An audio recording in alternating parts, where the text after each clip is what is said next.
Hey team, Glenn Azar here. Welcome you back to the Building Better Humans Project podcast. Welcome to another episode of Mayhem Monday, which as always means we have Mayhem in the building. Mayhem, mayhem, mayhem. If only people knew the mayhem that The you good create. kind. The good kind, yes. So we've had a lot of questions or feedback from some past episodes, so I thought we should talk about those. Yeah. And we've got a lot, so I don't know how much we'll get through in one episode, but we'll do the best we can. And sometimes people will send us feedback, and it might take 2 or 3 episodes for us to get the feedback, and because we record 2 a week to space out when I'm away. So I wanted to address the first one because this came about, I guess, from the first couple of episodes around our relationship, and age gap was mentioned. And this was an interesting one, and I've definitely got a strong opinion on it, but I thought it's a good one for us to share together. And the question came through, lady's got a similar age gap to us, she said. She's got young children, therefore, and her partner, I'm assuming husband, say her partner has got older children. So not dissimilar to us, where my youngest daughter biologically is 18, and then Mili's boys, or our boys, are 10 and 12. So that's and her question was that going to kids' sport, her partner says, I've been there and done that, because he's had his kids.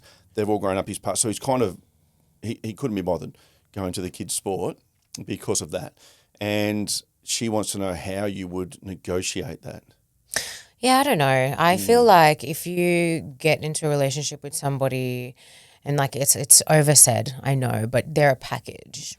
So they come with whoever they came with. So if they've got 5 kids, you know that they have 5 kids, unless she lied to you somehow and he'd have, well, you guys hide in the cupboard because my man's coming over. I don't know, you know. What weird fetish is that? Do you know what I'm saying? So like you know that she's got children, so you do the things that she needs to do. Like what when she comes over, are you just like not wanting to hang out with the kids as well? Because guess what? They live there. They were there first because you're not their dad. So you have to respect that. There's 2 issues too for me from a man's point of view, and I agree 100% in that if you're in a relationship, it's a package deal. There's 2 options. There's one where they've had a good relationship with their dad. And so he's still on the scene, and they've got this really good role model. You're not trying to be the dad, but you want to have a good relationship with the boys, obviously. I'm saying boys because we got boys. I don't know if these are boys or girls, but you want to have a good relationship with the kids. But then equally, if they haven't had good dad experiences or dads aren't in the scene, then I think you owe it to them to be as good a dad as you can. So I know for me personally, it's definitely hard when you first come in because boys will absolutely, our boys will absolutely say, you're not my dad. And so I try not to dad them as such early on. But They've never said that. They've implied it. They joked about it the other day. Oh, did they? We're just laughing about something, and they're going, you're not my real dad. I say that to you. Yeah, fair. When you tell me what to do, I'm like, you're not my real dad. So that's where they get that from. But it was jokingly.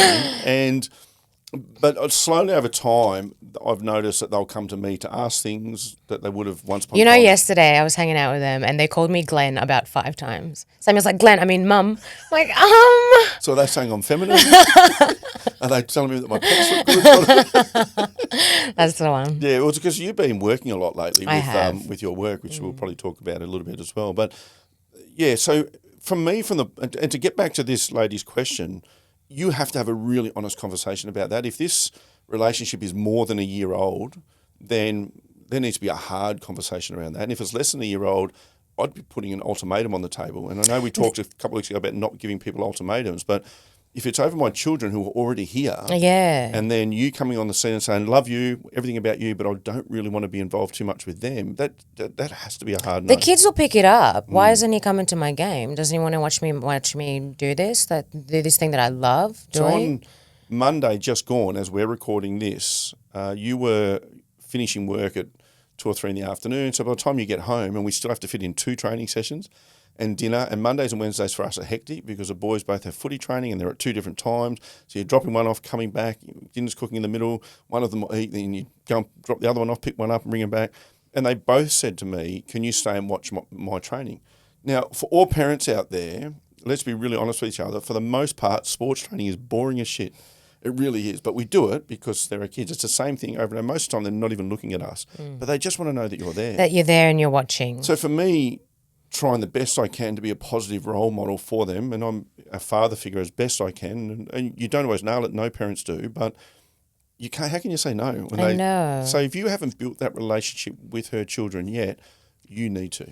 And it's obviously an issue for her. Otherwise, why would she send that question in? Yeah. So, like, yeah, I don't know. It's hard because they've probably been together for a little while now. But as the man, I guess, like addressing this to the guy, you kind of owe it to her and her children and their family and your family to just show up to the things. Like, you've been there, done that. Well, you should have thought about that before you got into a relationship with somebody who's, I don't know, 10, 20 years younger than you who will have kids. You could pick someone your own age. And I know that's like, it may not always be an age thing, but at your age, it's most likely that somebody else that you meet also has children. So if you meet somebody who's your age, their children are probably already grown up and their children have stopped doing the things that you don't want to do. So if you're going to pick a younger woman who has children, go to the younger woman's young kids things. I don't want to sound critical of this person because I understand life's not black and white, it's not simple. And I definitely don't want to come across as critical, but I am because as a man I say, well, I shouldn't be in a relationship with her if I'm going to do that.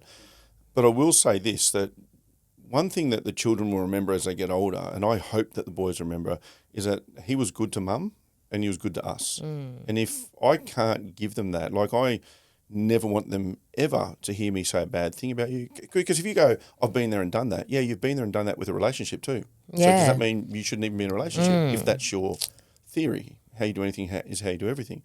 But you've chosen to be in a relationship, as you mentioned. You know that she has children. Like I knew you had children long before we got close to having a relationship. You met my children long before we were even thinking about a relationship. Yeah, so that's just what it is. So it's a to me, I was going to say it's a hard one, but it's so simple. It is so simple. It's just Just a go to the bloody conversation. sport. It's 1 hour of your life every week. Yeah, and so Do you know what I mean? Like you don't have to go to the training, whatever. Go to the game though. Just go and watch them play the game. It's 1 hour of your freaking life. Actually, last weekend, I'm sounding really critical. I know, but if people ask our honest opinion, we have to give our honest opinion. Yeah. And I promise you, we're not trying to be critical. This is just our honest opinion, and we're not the sugarcoating type. And therefore, in your relationship, you might have to be. So we're just giving you a slightly different angle. And you know what? I bet you there are a ton of people out there who are watching or listening who are going through the same thing. Because one thing I've learned in the personal development space, there's 4 or 5 key problems that humans have in life. They just manifest themselves slightly differently. So no relationship is simple. Then you add layers of a relationship of children and all that sort of stuff. But also, if you're 20 years older and you're the man, we don't mature that fast, but you still should be much more mature. I will say that if you decided that you've been there, done that, and you don't want to come to my kids' things, I'll be reevaluating the relationship. Like, as much as I love you, like, my kids are very important to me. Yeah. Yeah, and I think, where I'm fortunate is you're very clear in communicating. Whether I like it or not, sometimes is irrelevant. You're clear. So there's one thing I love with Mili is there's no guessing. I'm wondering what she's thinking right now because it's pretty clear. Yeah. And that There's no grey area, I will just tell you. And it creates short-term problems in challenging how I feel, even though you can't control how I feel, but challenging that sometimes. But it creates a better chance for us to not repeat this problem for 5 years and then wonder why it hasn't improved. So for the person that wrote this to me, if you don't address it, are you willing to deal with it forever, for 5 years, 10 years? And then when your children are 18, 20, 25, because we have a hope. We've been looking at houses we'd like to buy, the dream houses in a few years' time, which is the overinflation of what we need or what we've got. And I actually said to Millie, before we know it, the boys will be 18, 20, 25 and have moved out. And you said, which I absolutely agree with, is that we want to create a home that they can come back to whenever they want, however they want, with their families. I'd love to have Christmas with their families. Yeah. And I love Christmas so much. Yeah, so we don't want to downsize. No. In fact, if their families want to bring their in-laws. I just always have this dream, and we used to be able to do it in my family before we all separated and went our separate ways, but we always used to have Christmas together. So we always used to cook up a big feast, and I know everybody does that, but that's what I want with our boys, with their families, with their families' families, I just want a massive get-together, and I love family. All that starts right now for this person is that if you don't build that relationship with these children, when they're 18, they're not going to want to come home. No. Because they're going to think, the stepdad's a dick. Yeah. And that's grumpy over there, not wanting to hear about our things. And what are you going to treat their grandchildren better than you treat them? Well, they need to be treated well. So, I think that's a big consideration. And if you really can't suck it up, then you, as the man, also need to reevaluate the relationship. Because am I just wasting this woman's time? Because whenever you and I have had an issue, I do constantly, you might not realise this, think about, I do not want to waste her time. Because I don't want to waste mine either, don't get me wrong, but I'm a little bit older, so I've got less to waste. But for you, I don't want to waste 10 years of your life not trying to improve and be the best person I can be. And no matter how many times I fall over, I'll get up. Yeah. And which I think relates to another question that you got in there off NGLs. There was a question about how many times can you forgive someone? Oh, here it is. How many times could you forgive someone who lies to you? Yeah. That's not a simple. No, because I feel like that depends on what they lie about. Like, for example, remember when we talked about a divorce and there was just untrue after untrue after untrue, and then there was one massive untrue that involved somebody else, and then that was my thing. I was like, somebody out. else, as in another female, disrespecting you. That's Disrespecting huge. me, but like it was his ex. Sorry, but it was, and yeah, and maybe, and that's like even worse because it's just like your person who used to be in your life is going to disrespect me when I've done absolutely nothing to her. You've now chosen me, and in such a bad way, and then you didn't stand up for me. So it's like if I was there, I would have just stood up for myself. But I was still being annoyed that you didn't say anything. But it's not going to be as bad as it was behind my back, and then you lied about it. And then when you told me about it, it was like, oh, I said this. No, you didn't. But there's two layers to this to me. The layer one is that she, obviously as an ex, could be trying to ruin a relationship. But layer two is she can't do that if he'd been honest about it up front and defended you and said, I defended you, and then you've looked at him and went, oh, you did defend me. Then she doesn't. So now she ultimately won that little, what she wanted, which was just to ruin a relationship because she's salty, but you allowed that. Yeah. And that's the whole ownership thing. I've just been writing a bit of a book over the last few days around our success principles and stuff. I've just started it, and that's what I was working on this morning when I dropped the car off to the mechanic. And the first one was around the accountability piece for our 7 success principles. I've done it on the podcast before. But it's just about owning your stuff. And we all aren't great at it. It's something you've got to constantly work on. So that's part of it. So he would have to own that. So how many times do you forgive someone is the question. And I think it comes down to how many times you have that within you, for one. Are there any form of change behaviour? And I don't mean they've gone from 0 to 100 of change behaviour, but is there any progression? Is there regression? Are they getting worse? All of those things. But I always think back to, there's a video, and I'm sure we've shared it. I know we've shared it, but you see it around of an old couple dancing, I think in the rain. Someone's filming from up high down in the street. And the caption just says, I wonder how many times they've forgiven each other to get to this point. And I always think about that because we live in a society where it's very easy to move on.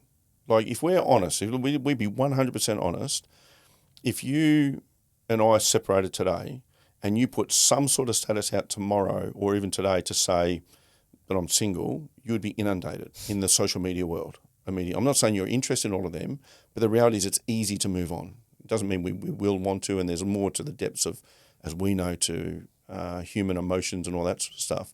But it's very easy. Like you get unwanted attention inside your social media, which I think we should also talk about in a minute. Yeah, well, some of these things, So my answer is, it's up to you how often you can forgive. Yeah, it's How such big it a is. It's what an it individual is. thing. Yeah. Like from this one, how many times could you forgive someone who lies to you? Like you could interpret that as maybe you get lied to a lot. It just comes a It depends on time, the eh? lie. So they've cheated on you, and then which is in and of itself probably a 100% deal breaker. It'd have to be. I don't know the circumstances that you could possibly get over that. Me personally, but then if it happens again, even if it's in 6 months or 3 years, or then I don't know if I'd get over that. Yeah, but sometimes it's small lies. Like in my relationship, like what we ate that day. Why are you lying about that? Because it's like, why are you lying about that? So what else are you lying about? Like if you can't even have the courage to tell me that you ate a pie. Yeah. First of all, my accountability pieces in that is, why do people feel uncomfortable telling me the truth? Because I've never ever gone, ooh, you ate a pie. Like I eat pies. Do you know what I mean? So I don't understand, but yeah. Yeah, and that's a good question because I spoke to a therapist or a couple yesterday, and this ties into our feelings podcast that we did. Where you said people can't make you feel a thing. What, did you go and ask their advice? Well, that was one of the things, and they talked about triggers, and she made a really good point. So her name was Jules, or anyway, her partner's name was Don. He didn't talk much. They've been in therapist for 30 years. I only spoke to him on the phone. They sounded older. He just chimed in every now and then with one or two words, and she did lots of talking. But she said that we all have triggers, and a thing that triggers you, to your what you were just saying then, it might seem small to me, to the person that's not telling you the truth about a small thing. It might seem not a big deal. But she said the emotion that person's experience is attached to a long history of things, whether it be big lies, little lies, and everything in between. And then she said, you are responsible for your behaviour that creates a trigger. But person B, and she used her husband in this case, Don, he's responsible for how he controls his emotion around it. So if he gets angry with me, if he gets upset with me, we need to have a discussion about what I did, but he also needs to own, is there a better way for me to respond to that? So if we tie back to the forgiveness piece, for me personally, I try and look at the bigger picture of what do I actually want? Because too often in an argument, we want to win the argument. And I think that can be more true for you and I in the sense that we're both very competitive as athletically and in business. So if you just want to win the argument, but you lose the relationship, and I wrote a thing about this recently because I read this quote somewhere that it's possible to win and lose. So it's possible that I win the argument but lose the relationship. Do I want that? Well, no. So why don't I just back down from the argument, which is possibly inconsequential? And you tell me this all the time with the boys, pick your fights. Why does that thing matter? And really it doesn't. I think I'm trying to set a standard, and you'll say, but you're going to fight that fight forever. And it's not because I've tried. Yeah. And I know my boys. I was talking to a friend of ours last night who I do some coaching with, and I mentioned about I use that example of how, the boys will throw, say, their clothes on the basket, and the basket in the bathroom, the basket's there and the clothes are there. And I say, how can you not get in there? And she said, he's still doing that and he's 40-something. I'm not going to name names, but you are. I said, yeah, fair. And so, and that made me realise, do I fight that fight with the boys for the next 30 years? No. It's not that big a deal. No, it's something that they're going to have to figure out on their own, really. Like, we could model good behaviour, like us putting the things in the butt. I remember one time I was roasting. In the basket. Oh, Jesus, are you okay? I feel like you said that twice. No, I didn't. That's what they call a Freudian slip. You're the worst. That's going to be a whole other podcast. What, putting things in your nose? There might not be a video on that one. My mum watches this. Oh, I'm sorry, Ma. That was my fault. We're trying to have a video. Anyway, I don't even remember what I was saying. Modelling, putting it in the basket. Well, correct. So I was roasting Mali about his room, I was like, your room is so messy. And he's like, what about your room? And I was like, my room is pretty messy at the minute, but yours is always messy. Mine is currently messy, but it's not always messy. And it's been a big week. And then we regress to children, but you did it first. You started it. Anyway, so modelling good behaviour, and then maybe they might follow and you can just hope. Yeah. I guess. And so back to the forgiveness question, you have to look at your bigger picture and you have to decide how many times, in my opinion, how many times you'll deal with a thing. Are we progressing at all? Is this going to be something that I can deal with for the next 5 and 10 years? There's so many layers to this. And I guess hold each other to account about it. And you do that with me. And I'm not going to lie, I feel really challenged when Mili holds me to account on certain things because I've lived most of my life with no one holding me to account, if I'm really honest. Like, I have that sort of personality when not many people stand up to me, and you stand up to me hard. And I do find that challenging. And like, you'll say a thing and I get very defensive. And then which Mili always goes, boring. It's boring. It is boring. And then she'll go, you're 53 years old. I do actually say that. I'm sorry. Actually, I'm not sorry. You are 53 years old. At least we know she's not sorry. Get it together. We're getting it together. So we are. So I hope we answer that question as best we can around that forgiveness piece. And then back to, the relationship piece. I received another one, which I'll have to read. And we've got some people that message us directly, not just through NGLs, which you're totally welcome to do. Yeah. And we'll do our best to get to them. And so this is Julia, and she just said, hi, Glenn, in regard to your upcoming podcast, because this was the podcast that came out last week, but was sent to me before we'd released it, but we'd already recorded. She said, other people are not responsible for the way that we feel, in quotations, because that was how we started that. She said, my question is, what happens to our humanity if we adopt this stance? Please see the above quote, which I shared with a few close friends this morning. If the stories we tell ourselves about what is being said to us that manufactures into the emotions we feel and experience, when we rewrite those stories, our emotions transform. Yes, other people are not responsible for the way we receive their energy. It's up to us to control our emotions. However, I believe we should each be accountable for the things we say to each other and the way that we treat each other. I agree with that. Let's take charge of our feelings and treat each other with humanity, being accountable for our words and our actions. The world needs more compassion. Also agree with that. I felt compelled to give my opinion because this has come up in my family where a member of my family said, I'm not responsible for your emotions or the way that you feel. So I want to start by saying there's some things in there I agree with, Julia, and then there's kind of an angle I don't fully agree with. So what I agree with is, yes, we're responsible, and I feel like I just did explain this. We're responsible for the things that we say. That if I say, so I can be sarcastically passive aggressive, and Mili hates that with a passion, to be fair. So then that's become an issue where I've got to, and I've done that for a long time. I've got to consciously not do that, because whilst I might think, oh, it's just a joke or it's not a big deal or it's something that I'll just say to the kids or whatever, if I know it pisses her off, then I have to own that piece, of course. But then I'm not making her feel a thing, as she says, but she also knows a standard of what she doesn't want to receive from me. So in that thing, Julie, you're saying that we need to be more conscious, more compassionate, absolutely, but we're still not in charge of their emotions. No. So they have to do that piece themselves.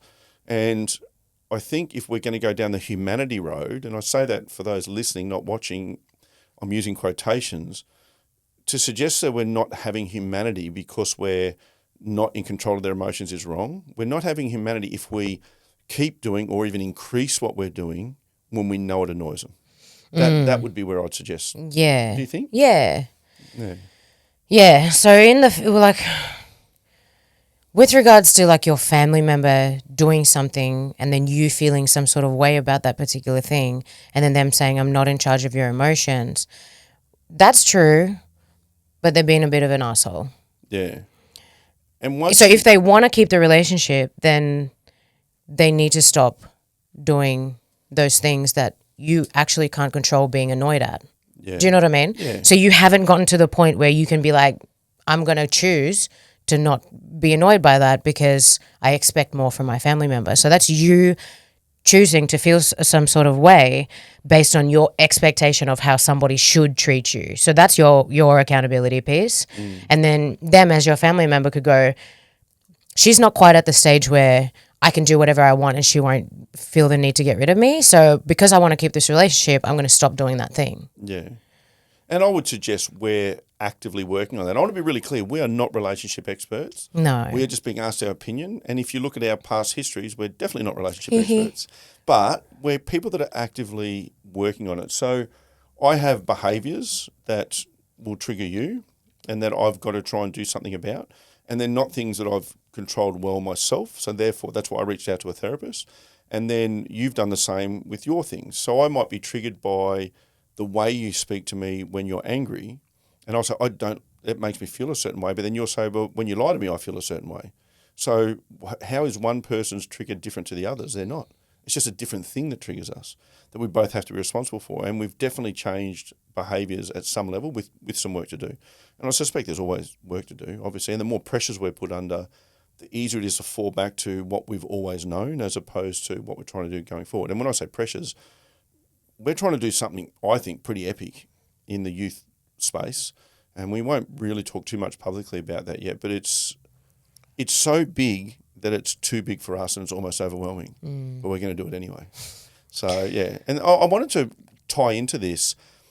I recently wrote a blog on the Building Better Humans Project website, which I've started doing a bit more recently, 2 or 3 blogs a day, because I hadn't done any for years. And people still read blogs. And I put them on LinkedIn. And one I wrote was around 16 lessons that I think every young person should know. And someone on LinkedIn, a bloke called Neil, who I know, he always engages with my content in a really constructive and positive way. But he disagreed on this one point, and he segregated between men and women, or boys and girls. I guess we're talking about kids. But it was around controlling your emotions. And it's number 8 was emotional control is power. Lose your temper, you lose the battle. Stay composed and you can win the war. And he said, I would say that to a boy, but I wouldn't say that to a girl. I don't agree, because emotions, we can't control the emotion we feel. What we're trying to control is our reaction to the emotion we feel, because the emotion you feel initially is a subconscious, off the top of the head, but then you need to stop. And for us, like I know you would like to get in the car and drive, just go away. I might go on, we've got an AFL field across the road. I'll go and do a lap around the AFL field sometimes, and it just allows you to clear your head. Where we have a disconnect sometimes is Millie needs space, and then I want to be closer to her when we have a disagreement. And then by me trying to be closer to her, I'm suffocating her. Is that fair? Yeah. Yeah, you're getting better at it. You will let me touch you or hug you even though you don't want to, but it annoys you. Annoys me immediately. Yeah, and then when she says, I don't want to hug you right now, I don't want to touch you, I feel heavily some kind of way. And so it's learning to be okay with that. And when she's in that feeling and I'm trying to push my way in, that any words I say then make it worse, not better. You know why? And I've explained this to you before, why I don't like you around me when I'm feeling angry is because I'm trying to get to a point where I'm baseline. And if you are the one that cause you not to be baseline. Yeah, well, if it was us together in this argument or whatever it is that, it's just like you're still there and it's just like I just need you to get away from me so that I can come back to baseline. Yeah. And then you just leave my face. Asking me questions and shit. Or just make up general conversation. Oh my God, it's so frustrating. And he'll ask me something that he already knows, so just to make me speak. But if I ask her something she already knows and she's in a good mood, she'll just say it. If I ask her something she already knows when she's in a bad mood, she'll go, you literally already know that. And she emphasises literally. But sometimes she'll smile and go, you're so annoying. And so I'm trying to soften the emotion and the mood.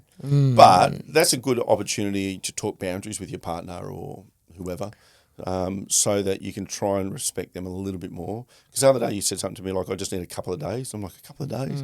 But when we were first going out, we weren't living together. And I remember there was a stage where I didn't hear from you for 3 days. And I didn't really understand it at the time. Because I viewed that as not loving me or not having the feelings about me, because that's how I process it.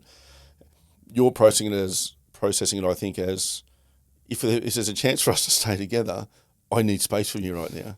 And that's okay too. Yeah. Because otherwise I'm making it worse. I will say this. When I say, my opinion is that nobody can make you feel some sort of way. You're responsible for your own feelings. It's not said in a way so that you can go out and say whatever you want and do whatever you want so that you can offend people and be like, you're responsible for your own feelings. It's a way of empowering yourself. Yeah. So it's not so that you can go out and hurt people and then expect them to feel okay about it because they're responsible for their own feelings. It's honestly a way to just empower yourself. So sit back and think they're trying to piss me off. I'm not going to let that happen, That probably answers Julia's question better than I did. Yeah. Yeah, I think that's more the angle that makes more sense. So I can't, because I believe that you're responsible for your own feelings, I don't just get to walk up and go, I think you're a piece of shit. Because, that's offensive. Who's behind me? Because I know I'm not. At this particular moment. Yeah, but I think that answers that way better than what I answered. So. Do you want to do a couple of more from our... All right, well, we'll do... All right, this one, Millie Queen. You are good at everything. I don't know about that, but thank you. What is your weaknesses or something that you have not been able to conquer? And I will say I've not been able to conquer this yet because it's not something that I won't be ever able to conquer, but not quite conquered emotional control around feeling angry. I'm trying though, and that's why I go, I need you to leave me alone because I need to bring myself back down to baseline and then I'll come back to you and talk. Whereas before, I used to just sling off. You talk to my mum. Actually, don't talk to my mum because she'll tell you everything. But no, yeah, when I was a teenager, even just up to a few years ago even, if you said something to me that I didn't like, immediately rage, talk to you, tell you what I think about that. And I'm still that way inclined, as in I don't sugarcoat things, but I won't say them in a way that is offensive, if you know what I mean. Whereas before, I just say whatever. It would come to my head and I'd immediately fire back. And then everyone's getting angry. And then I just stay in that fight. Whereas now it's like, okay, I'm going to walk away and just calm down and then I'm going to talk to you. I've noticed you're in the last 12 months in particular, I was going to say 6 months, but even longer, you're way calmer. Yeah. With the boys, with me. And last week's everything. episode, you were talking to us about how I rage in traffic. I don't think I do. We had this I think you conversation made that afterwards. up. She's gone, I don't rage in traffic. No, but you could have Tourette's. You know what I do? Okay, not raging in traffic is a stretch because I do get angry in traffic, but it's when people don't merge onto the freeway properly. Guys, you have to get up to the speed of the freeway to merge. Like, if you're merging at 60 and it's 100 km/h freeway, I'm not letting you in. Because you know how they come at 60 here and then you've just come from behind them and you're meeting them here and they're still at 60 and it's like, what do you want me to do? And then like, you're not letting me in because you're not at 100. Speed up. Yeah, that's what merging is. Like, know how to merge. Speed up to enter the freeway. We went and watched Ursula recently, the comedian. Ursula Carlson. She's funny, but there was a video that you shared of her where she was talking about how Australians are so polite when they merge. Like, people merge, they wave, and then she said the reason they do that is because nowhere else in the world does that because everyone else knows how to merge. Australians don't. So we don't need to say thank you because everyone just zip line goes into it. If you go to it. places like India, Nepal, there's just tens of thousands of people driving and everyone's beeping their horns to let each other know where they are. And their traffic is just constantly moving and merging into each other and there's no problem. But yeah, you're not waving to let me, it's just what you do. Yeah, I got the finger the other day because I didn't let somebody in. And his missus is in the front seat because they came. And I didn't let him in because I'm like, I'm not slowing down to 60 because you're an idiot. Yeah. I'm just not going to do that. So we're coming here. And then obviously because I'm going at 100, I overtake them. But they just ran out of space. And then they came behind me. Then they go into the lane, the middle lane. And so I'm in the left lane. They're in the middle lane. And then they go past me. And the lady's like, look. And I'm like, learn to merge, mate. So we had like these little words in the car window. And then she gives me the finger. And I'm like, a whole new 10 series podcast episode of Millie's driving tips. That'll be fun. I'm an excellent driver. You are, but Thank it'll you. be fun. Thank you very much. It'll be fun. But no, you said that I get mad when people cut me off. I don't. All right. It actually doesn't faze me. Thing more. Yeah, it's the merging thing and the driving too slow. Yeah. So like going 70 in a 90 And if you zone. challenge her, like if you're giving her the bird, there's a good chance you could end up in a fight. All right, maybe not in an actual fight, but she won't back down from you, I tell you that. No. So that's the nature of being fighters, I guess. So what else have we got on the NGLs? Yeah. All right, well, this is feedback. So I love your guys' relationship. Two strong people coming together and it just seems to work. No real question to ask. Just wanted to say thanks for the Mayhem Mondays. I love them and my partner is getting into them too. It's created some great conversations for us. Love it. I love that piece of feedback because it's good that other people can talk about their stuff too. Yeah, actually, I want to tie into that a little bit. I've noticed a trend of when I speak to people or the feedback we get, it's mostly from women, right? And I was talking to our friends again yesterday, and she listens to the podcast religiously. They've listened to the podcast for years, but this particular, and as mentioned, friends of hers listening to it. And then he said to me, and again, I'm not going to name you, but you know who you are, is I haven't listened to one of them. Because the first one, he found the questions too personal, and he was almost offended for us that people would dare to ask. He's a very quiet, stoic man. You know, he's close to my age, a few years younger, tradie, just a strong, quiet personality. And your personal stuff is your personal stuff. You know, that's a lot of people. But we've chosen to live public lives. And I think we help a lot of people in the process, maybe piss off a few as well, but mostly we help. And so he got offended by some of the questions that were hard having a go at us. Because they were like straight up. Like I thought people would just ease into it. Like that straight in. A little bit of no lube. We're just that's what I'm hard, saying. Jesus, just went in dry. Bit of foreplay. Okay. So yeah, he just got offended by that, and he said I haven't listened to one of them since. And I said, but you got to understand, we're not offended by it. We are open to it.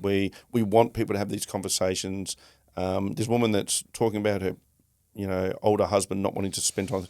I hope that he will listen to this and we'll start a conversation. And if you could listen to that and think that's my situation, surely my partner hasn't messaged in, because I reckon there's more than one person in a situation. But if you feel like any part of it could be you, take it on board. Yeah. Use it to start a good, positive conversation. If the shoe fits. If the shoe fits, yeah, wear it. Loving these episodes, guys. Thank you for sharing such intimate moments and thoughts. Yeah. You guys are freaking cute. It makes me sick. When I read that one, that's what every man's ever wanted, is to be called cute. I've got a head like a Moscone duck in a power dive. I've had a lot of feedback on this mustache too still, even though we did a whole episode on it. Yeah. I don't know if it's all the blokes that don't like it. And no, well, women don't tell me anything, but the blokes don't like it. And one of my good mates said, love this, whatever it was that we talked about, but please get rid of that mustache. It looks bloody Don't get rid terrible." of the mustache. And Millie said, don't get rid of it. And I said, it's for Millie. So who's going to win out of that argument? And he wrote back and he's like, ew. Get rid of it. I know. There's one more, but this one is a deep one. And I don't know, like it could go on. But also we could just shorten it up. Is that the one that I think it is? Yes. Why don't we do that next week? Okay.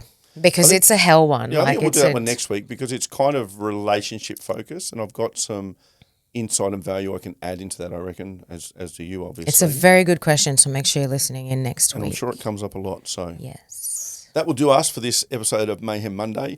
Most importantly, and I did mention this to you the other day, that we should start each week with something that we've learned. Oh, yeah. But we just rip straight in. I And know. it gets a little bit hectic. So Next week. maybe next week we'll start with something we've learned. And where that comes from is years ago during COVID, when I had the gym and I had a few male staff, different age groups and different ethnicities.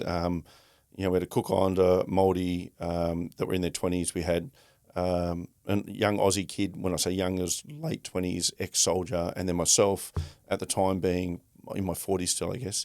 And so we called it Bro Chat. And it was just different perspectives of just us chatting during, to be honest, it was just a COVID project.